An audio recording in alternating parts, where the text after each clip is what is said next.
Hello everyone, ఇవాళ మనతో పాటు ఉన్నారు సీనియర్ జర్నలిస్ట్ జగదేవ్ గారు. వారితో మాట్లాడదాం. సార్ నమస్తే. సార్ నమస్తే.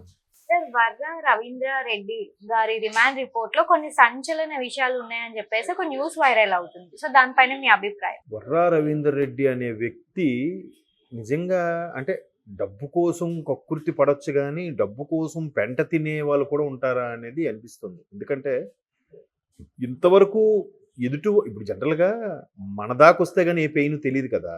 సో బయట వాళ్ళకి ఎన్నైనా మాట్లాడతాం, అలాంటిది మన వాళ్ళకు కూడా అనే స్థాయిలో ఆయన కామెంట్స్ పెట్టాడంటే మన వాళ్ళు in the sense Jaganmohan Reddy కోసమైతే ఇన్ని పోస్టులు పెట్టి ఎంతగా జగనన్న కళ్ళల్లో ఆనందం కోసమో లేదా జగన్మోహన్ రెడ్డి గారి దృష్టిలో పడాలి, ఆయన మెప్పు పొందాలని తాపత్రయంతోనూ చేసిన ఇవన్నీ ఒక్కసారిగా విజయమ్మ గారి మీద, షర్మిలమ్మ గారి పుట్టుక మీద కూడా కామెంట్స్ చేశారు అంటే నిజంగా వర్రా రవీంద్ర రెడ్డికి మన హుసేన్ సాగర్ ఒడ్డున విగ్రహం పెట్టించాలి. తరువాత ఆయన్ని ఇంత భయంకరమైన ఇంటి ఆడవాళ్ళ కోసం తల్లి చెల్లి గురించి కూడా మాట్లాడినా కూడా ఒక్క వైసీపీ నాయకుడు కూడా ఖండించకపోవడం అనేది అత్యంత బాధాకరం. నిజంగా అసలు అంటే వీళ్ళకి రాజకీయము డబ్బు ఉంటే చాలు, ఇంకా ఏమీ అవసరం లేదు అనే స్థాయికి దిగజారిపోయారంటే ఇంకా వాళ్ళని ఏమంటాం చెప్పండి, ఇంకా వాళ్ళ విజ్ఞతకే వదిలేయాలి.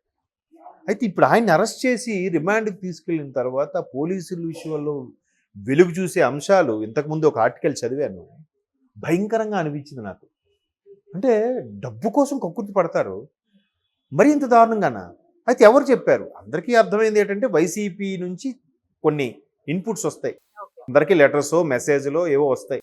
ఆ మెథడ్ ప్రకారం ఎవరి టాలెంట్తో వాళ్ళు మాట్లాడాలి మా పదజాలంతో. మన బిగ్ బాస్ షో లాగా, బిగ్ బాస్లో చూడండి, ఒక కంటెంట్ ఇస్తారు, వాళ్ళు నామినేట్ చేయమని చెప్తారు. ఆ నామినేట్ చేసినప్పుడు ఈడొక మాట వాళ్ళొక మాట మాట్లాడుకొని ఆర్గ్యూలా చేస్తారు. అది ఒక ఆర్గ్యూలాగా ఉంటుంది, అంటే బూతులు ఉండవు ఇక్కడ. బూతులు ఆ వర్రా రవీందర్ రెడ్డి అయితే అయ్యో బాబోయ్ మహానుభావుడు, అసలు ఏం ఆలోచనో ఏం పదజాలమో తెలియదు కానీ చాలా అద్భుతమైన పదజాలం ఆడుతున్నాడు.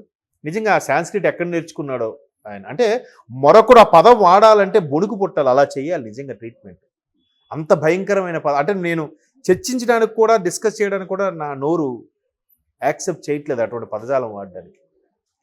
సో అంత చేసిన వ్యక్తికి రిమాండ్ తీసుకెళ్తే ఆయన చెప్పినవి ఏంటంటే, ఫస్ట్ వివేకారెడ్డి అని ఎవరో ఉండేవాడంట ఈ సోషల్ పోస్ట్ చేయడం. తర్వాత ఎప్పుడైతే సకల శాఖ మంత్రిగా పేరొందిన మన సజ్జల గారు అబ్బాయి సజ్జల భార్గవ రెడ్డి గారు వచ్చారో, ఇంకా ఆయన నువ్వు చీఫ్ జస్టిస్ల మీద కూడా కామెంట్ పెట్టు, ఈ జడ్జిల మీద కూడా కామెంట్ పెట్టు, వాళ్ళు అమ్ముడుపోయారని పెట్టు, ఏవో రకరకాల సూచనలు ఇచ్చారంట. కొద్ది రోజులకి ఈయన ఐడిని వాళ్ళే తీసేసుకొని ఐడి పాస్వర్డ్ వాళ్ళే ఫేస్బుక్లో పోస్టులు పెట్టడం గట్రా స్టార్ట్ చేశారంట. అది కాకుండా విజయమ్మ గారి మీద, షర్మిలమ్మ గారి మీద కూడా అంత భయంకరంగా పోస్టులు పెట్టడానికి ఎవరు కారకుడు అంటే మన ఎంపీ అవినాష్ రెడ్డి గారి పిఏ ఫోన్ చేసి చెప్పారంట.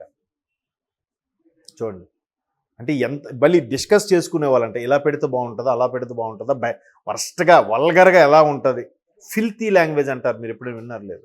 అంత వర్స్ట్ లాంగ్వేజ్తో పెట్టు మీకెందుకు అనుకోని కూడా వీళ్ళు సపోర్ట్ ఇస్తూ చేపిస్తున్నారంటే చూడండి వాళ్ళు ఎంత దారుణం. ఏం చేయాలి అసలు వాళ్ళని చెప్పండి. అంటే విజయమ్మ గారి యొక్క దీని మీద కూడా సందేహపడుతూ పెట్టిన కామెంట్స్ ఏంటి, షర్మిలమ్మ గారి పుట్టుక మీద కూడా పోనీ ఆవిడ ఇంటి పేరు మారింది అన్నారంటే ఓకే, ఆవిడ ఆస్తులు అడుగుతున్నట్టుగా ఎక్కడైనా రోడ్డు ఎక్కిందా? ఫస్ట్ వీళ్ళే కదా సరస్వతి పవర్కు సంబంధించి నేషనల్ లా ఆఫ్ కంపెనీ ఉంది, దానికి అప్రోచ్ అయ్యారు, ఆ గిఫ్ట్ డీడ్ క్యాన్సిల్ చేద్దామని చెప్పి వీళ్ళు అప్రోచ్ అయ్యారు, మళ్ళీ ఆవిడ చేశారని అనడం ఏంటి? అసలు ఎంత భయంకరంగా పోస్టులు పెట్టడం ఏంటి? అసలు చాలా దారుణం. అలా పోస్టులు పెట్టినప్పుడు కూడా వీళ్ళు కనీసం అధినేత జగన్మోహన్ రెడ్డి గారు కూడా ఎక్కడ ఖండించలే, ఎక్కడ మాట్లాడలే. ఏమనంటే నా అభిమాని అలాగే పెడతాడని ఫీల్ అవుతున్నారో ఏంటి తల్లి? అంటే ఇట్లా చూపిస్తూ 3000 మీ కుటుంబం వైపు చూపిస్తున్నాయి కదా, అటు తిరిగి ఇటు తిరిగి మీరు ఎవరి పేరుతో మీరు పార్టీ పెట్టారో, ఎవరి పేరుతో మీరు ఎంత వాళ్ళు అయ్యారో, ఎవరి పేరు వల్ల మీరు ఈ స్థాయికి వచ్చారో అటువంటి ముఖ్యమంత్రి, మా దివంగత ముఖ్యమంత్రి పేరును చెడగొడుతున్నారుగా. రాజశేఖర రెడ్డి గారి యొక్క నేముకు ఫేమ్కి ఒక్కసారిగా తునాతునకులు అయిపోతుందిగా. మరి విజయమ్మ గారిని అంటే రాజశేఖర రెడ్డి గారిలో సగం ఆవిడని అంటే రాజశేఖర రెడ్డి గారిని అన్నట్టు కాదా? దానికోసం ఇంత స్థాయికి దిగజారిపోయి మాట్లాడతారా? ఇప్పుడు ఆ రవీంద్ర రెడ్డి రిమాండ్లో ఇంకా భయంకరమైన విషయాలు చెప్తున్నాడంట ఆయన. నాకు వీళ్ళ నుంచి కాల్ వచ్చింది, వాళ్ళ నుంచి కాల్ వచ్చింది. పవన్ కళ్యాణ్ గారు ఫ్యామిలీ గురించి, పవన్ కళ్యాణ్ పిల్లల గురించి పోస్ట్ పెట్టమన్నారు. లేకపోతే జనసేన ఉండే మహిళా ప్రతినిధులు ఉన్నారు, వాళ్ళ గురించి పెట్టమన్నారు. ఆవిడెవరు రాయపాటి అరుణ అని ఉంటారు, ఆవిడ గురించి. ఇంకా మరి ఇక్కడ లోకేష్ గారి గురించి, లోకేష్ తల్లి గారి గురించి అందరూ అమ్మ షర్మిలమ్మని విజయంని వదలని అనుడు ఇంక వీళ్ళని ఎవరిని వదులుతారమ్మ వాళ్ళు. దాంట్లో కూడా ఒక రకమైన పైశాచిక ఆనందం పొందడం, ఆ పోస్టులు పెట్టి దాని గురించి చర్చించుకోవడం ఎట్లా అసలు. అందుకే ఒక్కొక్కడు అప్స్కాండ్ అయిపోతున్నారు. ఇప్పుడు శ్రీరెడ్డి గారు ఎప్పుడైతే బోరుగడ్డ అనిల్ అరెస్ట్ అయ్యారు, శ్రీరెడ్డి గారు థ్యాంక్ యూ లోకేష్ గారు, థ్యాంక్ యూ పవన్ కళ్యాణ్ గారు, థ్యాంక్ యూ అనితమ్మ అని హోంమంత్రి అని పాజ్ ఇచ్చి అనిత అన్నారు. ఎందుకు అలాగ అనాల్సి వచ్చింది? ఎందుకు సారీ ఇన్ని రోజులు ఎందుకు సారీ చెప్పలేదు? గవర్నమెంట్ వచ్చి 4 నెలలు అవుతుంది.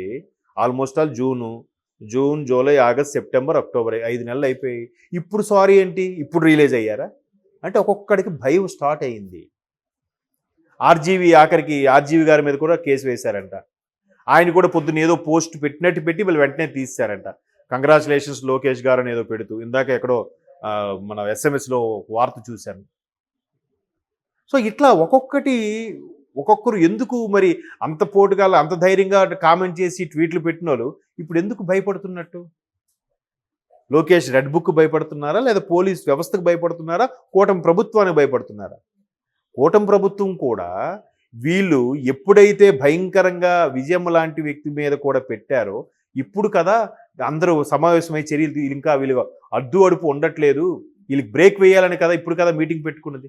లేకపోతే నిజంగా వీళ్ళకి అరెస్ట్ చేయాలని కూటమి ప్రభుత్వం కక్షగాని కట్టుంటే జూన్లో ప్రమాణ స్వీకారం అయితే జూన్ ఎండింగ్ కల్లా అందరూ జైల్లో ఉండాలి కదా, ఇప్పటి జైళ్ళని ఫుల్ అయిపోయి ఉండాలి కదా. అలా లేవుగా. ఇప్పుడు చెప్పండి, కక్ష కాదా? కాదు. ఎవరు గోతి వాళ్ళు తవ్వుకొని ఒక్కొక్కడు విషయం బయటకు, అంటే ఏమి చెయ్యలేక అక్కసుతో కడుపు మంటతో పెడుతున్న కామెంట్స్గా కనిపిస్తుంది. మరోవైపు షర్మిలమ్మ గారు చేసిన తప్పేంటి? ఆవిడ ఇక్కడికి వద్దని అక్కడికి వెళ్ళిపోయారు. కాంగ్రెస్ అధిష్టానం, కాంగ్రెస్ ఇక్కడ పూర్తిగా భూస్థాపితం అయిపోయింది, మరలా బతికించుకోవాలని తాపత్రయంతో ఆవిడ పీసీసీ చీఫ్ చేశారు.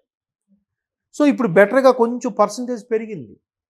సో మా మీదే ఎదురు తిరుగుతుందా, మా మీదే వస్తుందా అన్నట్టుగా. మరి ఒకప్పుడు ఇదే షర్మిలమ్మ పాదయాత్ర లేకపోతే పార్టీ ఉండేదా? ఆయన ముఖ్యమంత్రి అయ్యేవాడా 2019లో? చెప్పండి, అది ఎవరైనా ఆలోచిస్తున్నారా? ఆవిడ పిచ్చిదా ఇలాగ ఏదో అంటుంది, ఈయన కూడా తగ్గట్లేదు అని ఏదో మాట్లాడుతున్నారు. ఏంటి ఇప్పటికీ జగన్మోహన్ రెడ్డి గారి అభిమాని?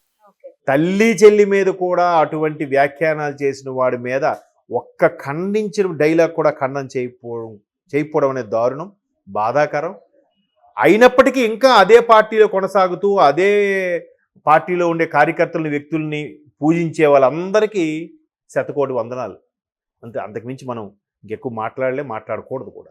Okay sir, thank you.